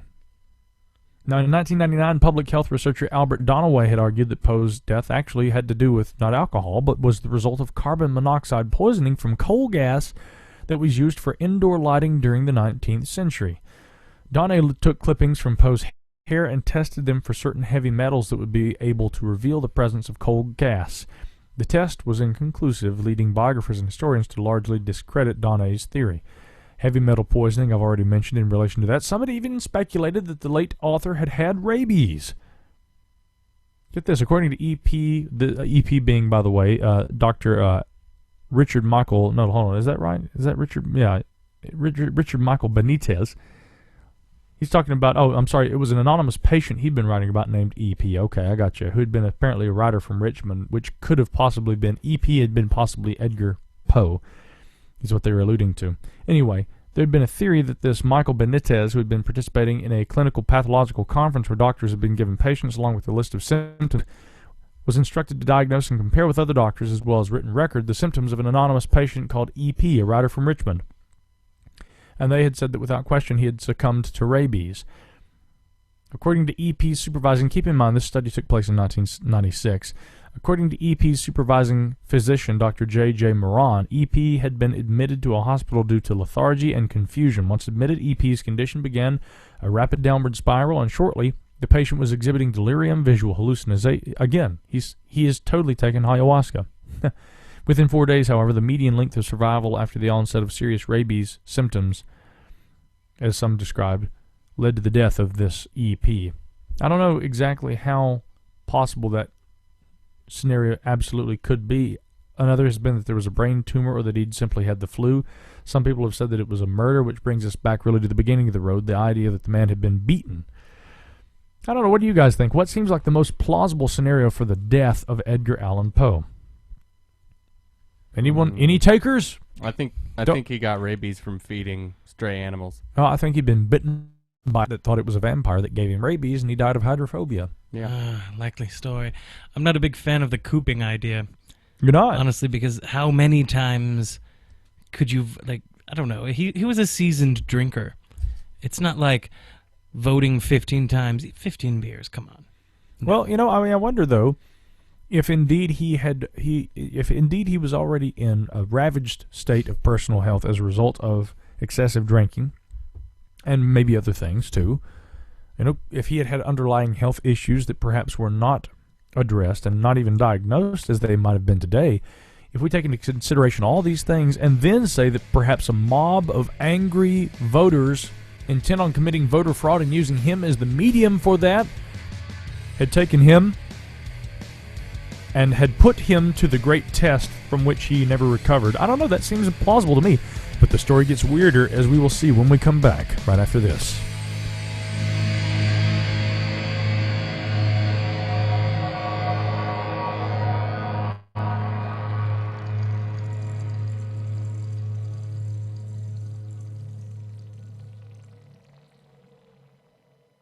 Monsters could be living under your child's bed or in the bathtub. For a child with asthma, it can seem like monsters are everywhere, because something as innocent as a teddy bear could trigger their next asthma attack. But there are simple ways you can help, like putting stuffed animals in the freezer to kill dust mites, and drying bath toys to prevent mold. Learn more at noattacks.org, or call 1-866-NO-ATTACKS. That's 1-866-NO-ATTACKS, because their next breath is in your hands. Brought to you by the EPA and the Ad Council. Imagine no longer being tied down to your computer, but having the freedom to take live talk radio with you anywhere you go. TalkStream Live introduces our first ever iPhone application. The talk shows you follow now follow you, and your iPhone is now the fastest and easiest way to stay connected to the best talk radio on the internet. Let TalkStream Live transform the way you listen to radio. Listen to live talk shows 24 hours a day, 7 days a week. Mobile talk radio from TalkStream Live. Now available in the iTunes App Store. Imagine a place, beautiful, green, sloping mountains, and a rich, mysterious window into our ancient past. It's a culture the likes of which you won't find anyplace else. And while the place I'm describing is in Vermont, it's also the home of Inner Traditions, publishers of fine books on mind, body, and spirit for more than 3 decades. Inner Traditions are internationally recognized publishers of everything from occult to esoteric and spiritual books, as well as the leading authorities on alternative health, holistic healing, sacred sexuality, all of consciousness, and so much more. And frankly, it's not the kind of information you'll find just anywhere. Exploring the inner secrets of humanity requires thinking outside the box. And when it comes to Inner Traditions, the name says it all. All you have to do to learn more is visit innertraditions.com, and you can receive a free catalog that will tell you all about their latest books and newest authors. That's Inner Traditions and Bear & Company, publishers of fine esoteric books for more than 3 decades. Find them online at innertraditions.com. Every day I wake up at 5 to give Dad his medicine. Every day I wake up at 5 to give Dad his medicine. At 6 I make his breakfast. Every day I wake up at 5 to give Dad his medicine. At 6 I make his breakfast. At 7 I shower. Every day I wake up For at those 5. caring for a loved one, we hear you. That's why AARP created a community to help us better care for ourselves and the ones we love. Visit aarp.org/caregiving. Brought to you by AARP and the Ad Council. Confessions of a Potentially Perfect Parent, brought to you by AdoptUsKids.org. I might look like an adult, like a person who could possibly be a parent, but I have no idea how to talk like one. And everyone knows that if you want to be a parent, you have to sound good when you say things like, "Don't make me turn this car around," or "because I said so," or "Don't make me come back there." I don't even really know what those things mean, but I know that I actually believed my parents when they said them to me. How did they manage to sound so convincing? Here we go. "Don't make me come back there." Oh, no, that's not tough enough at all. Kids can sense weakness. "Don't make me come back there." Ooh, yeah, that's better. In fact, that kind of sounded like my dad. Weird. You don't have to be perfect to be a perfect parent. There are thousands of teens in foster care who would love to listen to you practice your dad voice. Call 1-888-200-4005 or visit AdoptUsKids.org for more information. This message brought to you by the U.S. Department of Health and Human Services, Adopt Us Kids, and the Ad Council.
I'm Micah Hanks. This is the Gralien Report along with Caleb Hanks and Chris Hayes.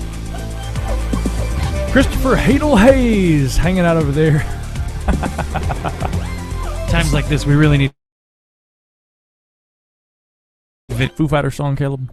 It's times like these you learn to live again now. Except you sang it like Chad Kroger of Nickelback there. Almost. No, I'm singing like Scott Stapp. That's Who's from Raleigh, North Carolina?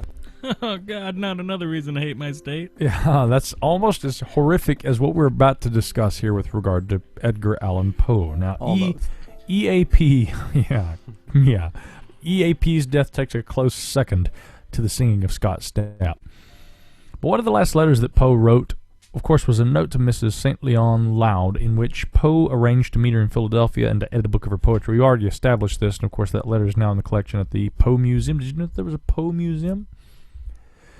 That's right. There was also a seminar that was held in 1976 that was actually a conference on flatulence, in which they suggested that there be a new genre of flatulent poetry that they call Edgar Allan Poe. I attended this. Quite. Or some had variably referred that it should be Edgar Allan Poe.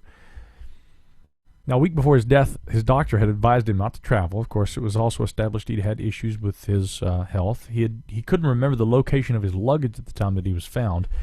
A few weeks later, his cousin found a trunk of his possessions in Baltimore with another trunk still found in Richmond, where he'd left from, while his manuscripts went to his literary executor and editor Rufus Griswold. Poe's sister and mother-in-law fought over the trunk that was found, and I actually have a picture of it pulled up right here, and it looks, frighteningly like the trunk sitting in my living room, boys and girls. Now, 4 days before his death, Poe was found, of course, at a polling day on voting day, as also was previously discussed. But get this. This is where things start getting weird. Now, in the ancient lore and tradition of the witch often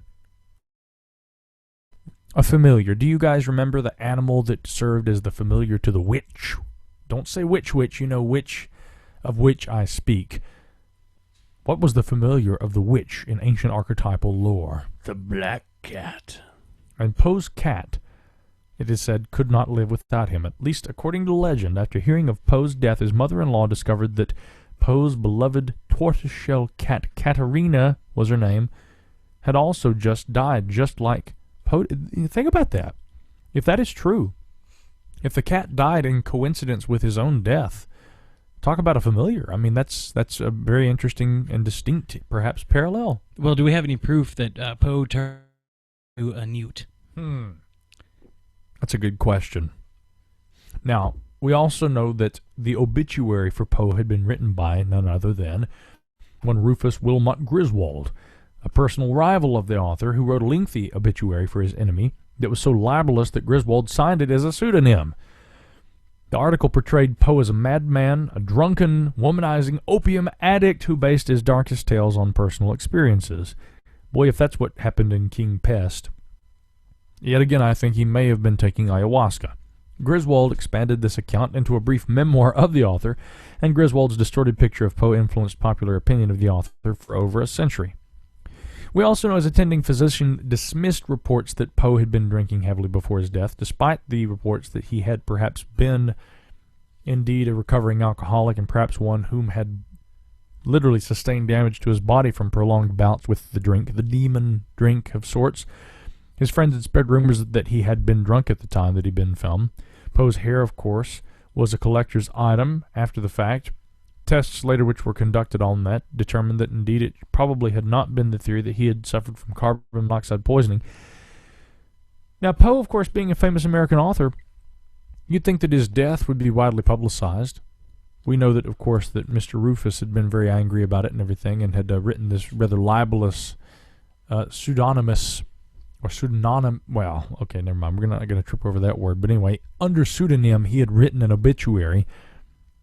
But get this, there were only 7 people on October 7th, being the day that he died, interestingly enough. Only 7 people also attended Poe's funeral. 7, the number 7, figures into this quite a bit.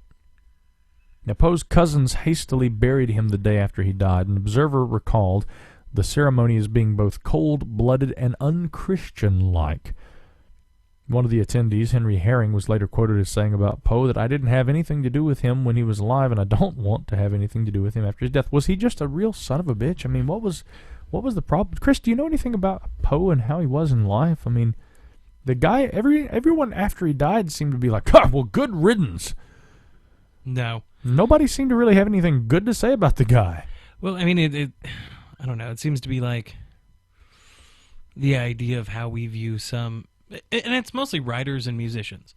Yeah. Mostly writers and musicians. Troubled sorts. Have that dark demonous soul who, I mean, they've got demons that they've got to get out one way or another, and if they don't, I'm not sure if he was actively writing around the time of his death, but maybe his internal demons caught up to him. Maybe when he wasn't getting it out, he was filling up and being kind of a son of a bitch. Maybe so. Maybe so. One of my favorite Poe quotes was actually maybe telling of how he saw himself, and it was, and all he loved alone. Maybe he was so consumed with his, as many artists are, consumed with their exile, and what can sometimes be a self-inflicted exile. maybe, he put off so much of an air of that he just really actually was lonely. He was a bit Byronic, I suppose, wasn't he? You look at the pictures of him, the famous pictures, and if you can see past that huge forehead, I mean, you begin to see that there's this extremely troubled man. One of the weird theories, though, that people have put forward, I've talked about the Flannan Isles disappearance of the 3 lighthouse keepers that just vanished into thin air. And modern interpretations of the disappearance have included the possibility that an alien abduction had occurred. People have said the same thing about Edgar Allan Poe, that the man appeared in a post-abductee state, and he was so addled by what had happened that it killed him a few days later. I don't advocate that theory. I should just put it out there that people have said this, though. Yeah, no, that's weird. Just, like there's some things where I can take the devil's advocate side on, but some things are just, it's just like, come on, why on earth would aliens, like, come on. Look, let's just put it this way. I'm not saying it's aliens, and I'm not going to write a press release about it, but I'm not saying it's aliens, okay? Now, it is interesting to note that Poe's wife that was actually pretty funny, wasn't it? But Poe's wife had been buried next to him 40 years after her death. Get this, she died 2 years before he did. She was buried in the landlord family crypt in the Bronx, apparently, that had moderated their property. But after he was reburied under his new monument, keeping in mind that Poe was reburied, his body was moved, some of his admirers decided to move her next to him in Baltimore. The problem was that developers had already built over her cemetery and moved the bodies. So fortunately, one of Poe's eccentric biographers, William Gill, you remember that one, right? Rescued her bones. Unfortunately, he took them home with him and kept them in a box under his bed for years before he sent them to Baltimore for reburial. There are a lot of weird little things about this story. Kept them in a box under his bed? Hello? Well, I mean, it seems as though it's almost like Poe and the culture around him and what he wrote was the very first seedling of the really, really horrible subculture of that like emo mall rat kid. Like, he wrote very gothically, and I'm sure he was a contributor to the gothic style. He wrote horror stories. He created the detective genre. It was very, well, none of what he wrote was very... So I can't think of anything. All of his fanatics, his fans, were probably trying to emulate him in some way, and they were like, what's the best way to honor Edgar Allan Poe? I'm surprised that he didn't really I'm going to kidnap his dead wife. And put her bones beneath my bed. I'm surprised he didn't really have, like, a bigger kind of comeback in the new world when the whole emo wave was going on, because, I mean, yeah, I would kind of imagine him being the spawn of a huge majority of that kind of macabre culture. Caleb, being a musician, you should actually, and I'm serious, I'm not kidding, you should actually try taking some public domain poem by Edgar Allan Poe and try putting it to music. I don't know. I mean, that might sound a little emo, but again, if you could rise to that challenge, I know that you would do a really meaningful artistic interpretation of it. No, I thought of utilizing a Poe line in a tune, but I wanted to tastefully be it more of a nod to his work rather than somebody being like, you plagiarized. But it doesn't really matter because I give away all my music for free anyway. So. Well, actually, that's very admirable of you there. I loved Annabelle Lee. I thought that was a beautiful poem. Again, when we talk about the detective genre, and also one that teeters on the macabre, Murders in the Rue Morgue. That was Edgar Allan Poe. All of these very interesting. And so I love his writing. I've always been a fan of Edgar Allan Poe. I've got an extremely Tripoli, not Tripoli as in like the location, but it is illustrated in a trippy fashion. This particular leather-bound volume of Poe's works that I have from the 1970s, really, really odd stuff. Be that word our sign, in parting, bird or fiend I shrieked upstarting, get thee back into the tempest and the night's Plutonian shore. Leave no black plume as a token of that lie thy soul hath spoken, and leave my loneliness unbroken. Quit the bust above my door, and take thy beak from out my heart. Take thy form from off my door. Quoth the raven, nevermore. And the raven, never flitting, still is sitting, much like that of Poe himself, still sitting on the pallid bust of Pallas just above my chamber door. And his eyes have all the seeming of a demon's that is dreaming, and the lamplight o'er him streaming throws his shadow on the floor. And my soul from out that shadow that lies floating on the floor shall be lifted, nevermore. Rest in peace, Mr. Poe. We remember you tonight. And when we return, we'll remember someone else who remembered Poe for decades on end. It is the Gralien Report. We'll be right back.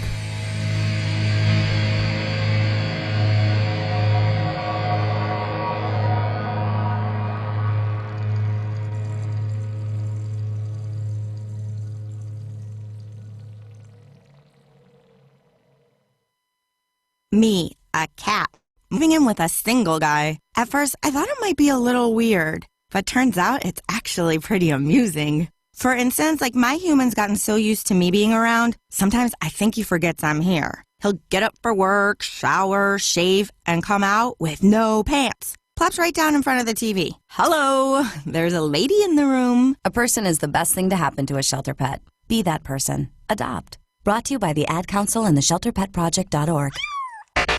Imagine no longer being tied down to your computer, but having the freedom to take live talk radio with you anywhere you go. TalkStream Live introduces our first ever iPhone application. The talk shows you follow now follow you, and your iPhone is now the fastest and easiest way to stay connected to the best talk radio on the internet. Let TalkStream Live transform the way you listen to radio. Listen to live talk shows 24 hours a day, 7 days a week.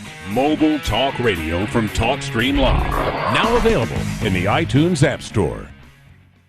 Every day I wake up at 5 to give Dad his medicine. Every day I wake up at 5 to give Dad his medicine. At 6 I make his breakfast. Every day I wake up at 5 to give Dad his medicine. At 6 I make his breakfast. At 7 I shower. Every day I wake up For at those 5. caring for a loved one, we hear you. That's why AARP created a community to help us better care for ourselves and the ones we love. Visit aarp.org/caregiving. Brought to you by AARP and the Ad Council.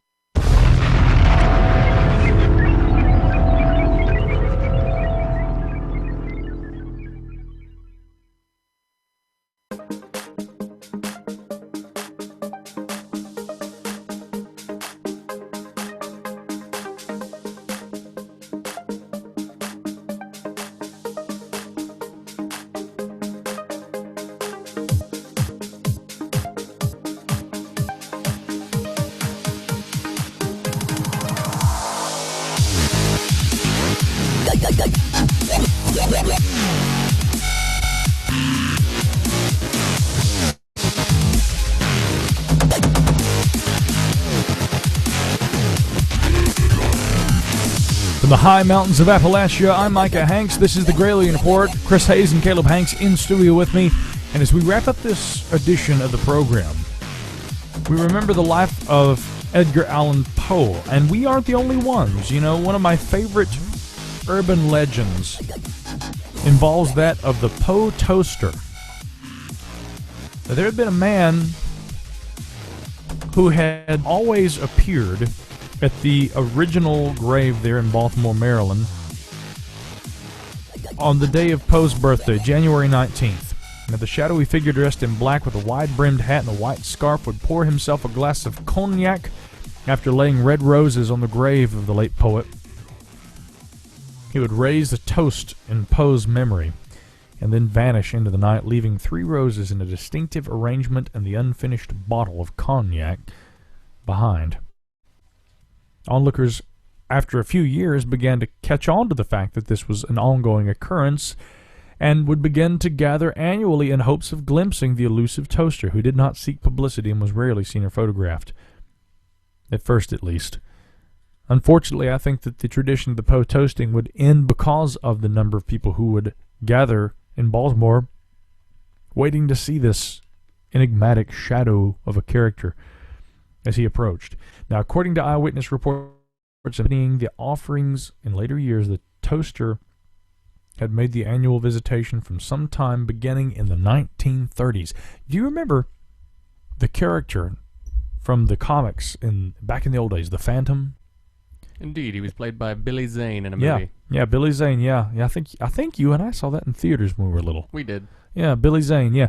Now, Billy Zane's character, of course, was believed to be the name for him. The nickname was the Ghost That Walks because he never died, and the premise herein that there was a tradition carried on from father to son, father to son, father to son, where the character would continue on fighting in the tradition of those who came before him, which hence gave the impression of this superhero that was truly immortal. Well, the Poe Toaster is kind of like that.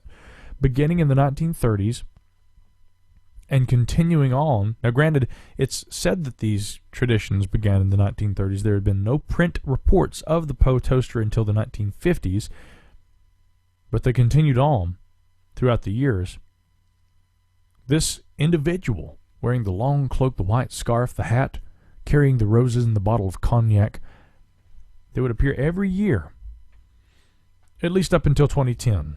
After 2010, there were no further visits by the Poe Toaster, nor had there ever been any since, triggering speculation that what had been a 75-year tradition has indeed ended. I wrote an article about the Poe Toaster for Mysterious Universe.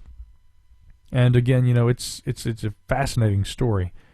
There have been letters that have been written over the years that seem to indicate little bits and pieces of the story. For instance, some more simple expressions of devotion, such as, "Edgar, I haven't forgotten you." In 1993, a cryptic message, described by some, was left which said, quote, "The torch will be passed," which some believed indicated the passing from the father to a son. In 1999, note, of course, the rearrangement of the numbers might indicate 666. A note announced that the original toaster had died the previous year and passed the tradition on to a son. Subsequent eyewitnesses noted that the post-1998 toaster appeared to be a younger individual, and people would gather this is not just an urban legend. People actually would line the streets and watch as the Poe Toaster appeared in the early morning hours of January 19th, en route down to the grave of the late poet Edgar Allan Poe, where he would lay the roses in the bottle of cognac after raising a glass and taking a tipple himself. Now, a note left at the 2001 visitation, which happened to occur a few days before what would that have been? Super Bowl 35, is that right? That was the Baltimore Ravens, okay, which again we mentioned earlier had been, you know, purportedly named, actually obviously named after the poem. The New York Giants were the opposing team. A letter that had been left at the grave had spurred controversy in Baltimore. The New York Giants, darkness and decay, and the big blue hold dominion over all. The Baltimore Ravens, 1,000 injuries they will suffer. Edgar Allan Poe evermore, is what the letter read. Never before had the toaster commented on sports or other current events, nor could anyone explain the negative reference to Baltimore's football team, whose nickname was inspired by the Raven. The prophecy, a play on the last line of the Masque of the Red Death, which read, "And darkness and decay and the Red Death held illimitable dominion over all," proved inaccurate as Baltimore won the game 34-7. Poe had his last laugh after all. But I would argue again that it may have been unlikely that that letter was actually written by the toaster himself. Perhaps it was left by someone impersonating the toaster, and this had happened just as well, further obfuscating the details and lending to the idea that maybe this individual was not communicating in the way that was being reported by the press at the time. A 2004 note appeared that was apparently critical of France's opposition to the war in Iraq. The sacred memory of Poe and his final resting place is no place for French cognac, and with great reluctance, but for respect for family tradition, the cognac is still placed. The memory of Poe shall live evermore. Jeff Jerome, former curator of the Poe House and Museum, has suggested that the 2001 and 2004 notes may have reflected an unwilling son or sons, if they indeed carried the tradition, if they were the ones who had moved along, perpetuating the legend of the Poe Toaster, to take the tradition as seriously as the father had, who always maintained silence in such matters, never engaged in political discourse or dialogue. A final note, however, the date inconclusive, but believed to have been left sometime either in 2008 or one of the previous years, had been so dismaying, Jerome said that he decided to fib and announce that no note had been left at all. He declined to reveal its contents other than that it was a hint in hindsight that an end to the tradition was imminent. And hence, of course, after 2011, we know that there simply was nothing. There had even been instances where the Poe Toaster, as he walked down the street, had been confronted by people who would gather. I found I don't know why that fascinates me so much, but the man who would actually pay the tribute each year to Poe was almost as fascinating to me as the author himself. And furthermore, or maybe I should say, evermore, a continuation of the legend and the mystique that survives that author, even in death, as we remember him today on the date of his passing. Now, one final thing I want to address on this week's edition of the program. While I was at the Paradigm Symposium, and this has nothing to do with Edgar Allan Poe, but it's a bit of interesting synchronicity. And Middle Theory fans will be hearing more about this later this week, since we've got all those website issues worked out and we don't have to worry about RSS feeds not communicating and the like. I'm holding in my hands a 1951 hardcover book called Rockets, Jets, Guided Missiles, and Spaceships by Jack Coggins and Fletcher Pratt, and it's got a foreword by the wheel at the time, with certain connections with cryptozoology. This book had belonged to one David Godwin, the former managing editor of Fate magazine, and on the second page in this book, it's got his name, address, and phone number, Dallas, Texas, obviously from the 1950s or 60s. This book is such a cute book. It's obviously directed at younger readers, but it has a lot of science and a lot of brilliant illustrations in this history of modern rocketry. Phyllis Galdi of Fate magazine brought this to me and wanted me to have this. And throughout the book, you'll find funny little things, like, for instance, on the inside front cover, there is an image of men standing on a rock face. There's a huge rocket standing behind them, and then what appears to be the planet Mars, perhaps. We could assume that maybe these men have landed on Phobos or something like that, and there on the Martian face, I can only presume that a young David Godwin was the one that drew this face, Magusta style, for those who are familiar with your memes. Smiling face. But on the front page of the introduction, I was shocked to my core by something that I saw on this book, and it amazed me so much that Phyllis Galdi would bring this to me and say, I thought you needed to have this. I needed to get rid of this book. And I thought that of all people, you would recognize and appreciate this. Again, being about rockets, jets, and guided missiles, it's a bit singular since I wrote the book, The Ghost Rockets. But there on the introduction page, I'm looking, and drawn in green ink is a little jellyfish. Tentacles flapping in what obviously is the breeze as he flies along, and he's smiling at me. As if by magic or perhaps by time travel, it seemed that Der Gopal reached out to David Godwin, a young boy in the 1960s in Dallas, Texas, and left her indelible mark upon the introduction page of this book, which found its way to me half a century later. And only at the Paradigm Symposium could such startling synchronicity come full circle. Thank you again, as always, for joining us here on this program. On behalf of Caleb Hanks, Matthew Oakley, Chris Hayes, John Anderson, Dick Oakley, Jeremy London, and yours truly, Micah Hanks, the Mouth of the South. It is our honor, privilege, and pleasure to address you every week here on this program you've come to know and love as the Gralien Report.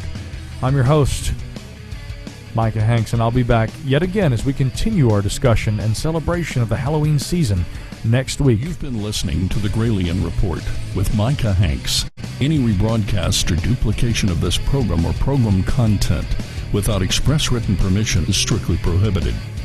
The Gralien Report, in direct cooperation with the internet website gralienreport.com.